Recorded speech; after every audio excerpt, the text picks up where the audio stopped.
తెలంగాణ స్టైల్‌లో బగారా రైస్ ఎలా తయారు చేయాలో చూద్దామండి. ఇక్కడ నేను 2 గ్లాసుల బియ్యాన్ని తీసుకొని నానపెట్టుకున్నాను. ఇది నార్మల్ రైస్‌నే తీసుకున్నాను. దీనికోసంగా ఉల్లిగడ్డ, కొత్తిమీర, పుదీనా, పచ్చిమిర్చి, మసాలా దినుసులు తీసుకొని ఉంచుకోవాలి. ఆ తర్వాత ఒక గిన్నె పెట్టుకొని దాంట్లో ఒక 2 స్పూన్స్ నెయ్యి వేసుకొని, ఆ తర్వాత ఒక 2 స్పూన్స్ ఆయిల్ కూడా వేసుకొని ఆయిల్ అంతటిని కూడా వేడవ్వనివ్వాలి. ఇలా కొంచెం ఆయిల్ అంతా కూడా వేడైన తర్వాత మన దగ్గర ఇంట్లో ఉన్న మసాలా దినుసులన్నిటినీ కూడా ఈ ఆయిల్లో వేసుకొని దోరగా వేయించుకోవాలి.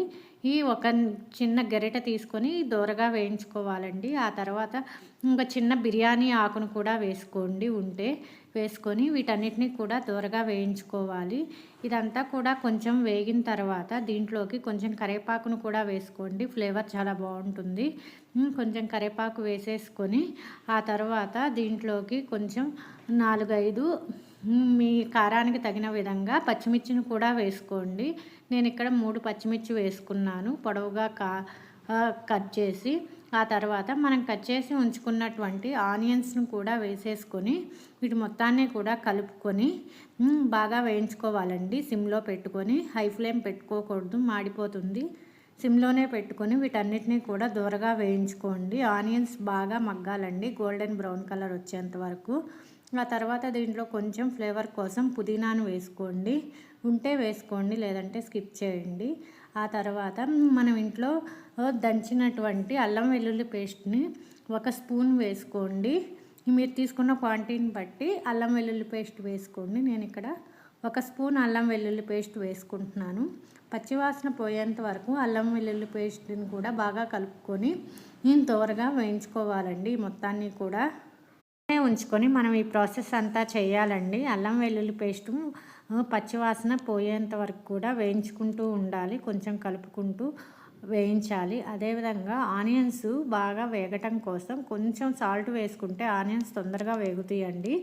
ఆనియన్స్ని ఇలాగ కొంచెం సాల్ట్ వేసి వేయించుకోండి. ఆ తర్వాత కొత్తిమీరను కూడా వేసుకుంటున్నాను. మీ దగ్గర ఉంటే వేసుకోండి, లేదంటే స్కిప్ చేయండి. నేను ఇక్కడ కొంచెం కొత్తిమీర కూడా వేసుకొని కలుపుకుంటున్నానండి. కూర అంతా కూడా కలిసే విధంగా ఒకసారి బాగా కలుపుకోవాలి సిమ్లోనే ఉంచుకొని. తర్వాత నేను ఇక్కడ 2 గ్లాసుల బియ్యం తీసుకున్నానండి. దీనికోసంగా 1 గ్లాసు బియ్యానికి 1.5 గ్లాసు నీళ్లు పోసుకోవాలి. ఇక్కడ నేను ఒక 3 గ్లాసెస్ వాటర్ పోసుకుంటున్నానండి. 2 గ్లాసులు బియ్యం తీసుకున్నాను కాబట్టి 3 గ్లాసెస్ వాటర్ పోసుకుంటున్నాను. ఆ తర్వాత దీంట్లో మనం కొంచెం సాల్ట్ వేసుకొని పోయిందో లేదో చూసుకోవాలండి. మీ టేస్ట్కు తగ్గట్టుగా సాల్ట్ సరిపోయిందో లేదో అడ్జస్ట్ చేసుకోవాలి. ఇలాగా ఇక్కడ చూపిస్తున్నట్టుగా వాటర్లో బాగా ఉడికిన తర్వాత రైస్ని మనం ఇక్కడ చూపిస్తున్నట్టుగా గెంటెతో కానీ చేత్తో కానీ వేసుకోండి. వాటర్ లేకుండా రైస్ మొత్తాన్ని కూడా వేసుకోండి. నేను ఇక్కడ రైస్ని ఒక అరగంట సేపు నానబెట్టుకున్నానండి. అలా నానబెట్టుకుంటే పొడి పొడిగా వస్తుంది. అందుకని మీరు కూడా రైస్ని నానబెట్టుకొని ఈ విధంగా ఉడికించుకోండి, బాగుంటుంది టేస్ట్గా రైస్. ఇక్కడ అన్నం అంతా దగ్గర పడిందండి, చూడండి ఎంత బాగా వచ్చిందో. రైస్ అంతా కూడా చాలా పొడి పొడిగా వచ్చింది. మీరు కూడా ఒకసారి ట్రై చేయండి, చాలా బాగుంటుంది బగారా రైస్ తెలంగాణ స్టైల్లో. మీరు ఒకసారి ట్రై చేయండి.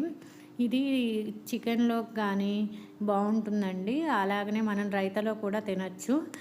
మీ దగ్గర ఉంటే కొత్తిమీరతో గార్నిష్ చేసుకోండి, లేదంటే పుదీనా ఉంటే పుదీనాతో గార్నిష్ చేసుకోండి, బాగుంటుంది. మీరు ఒకసారి ట్రై చేయండి. బగారా రైస్ చాలా సింపుల్గా ఉంటుంది, క్విక్గా అయిపోతుంది 10 మినిట్స్లో. ఒకసారి మీరు ట్రై చేయండి.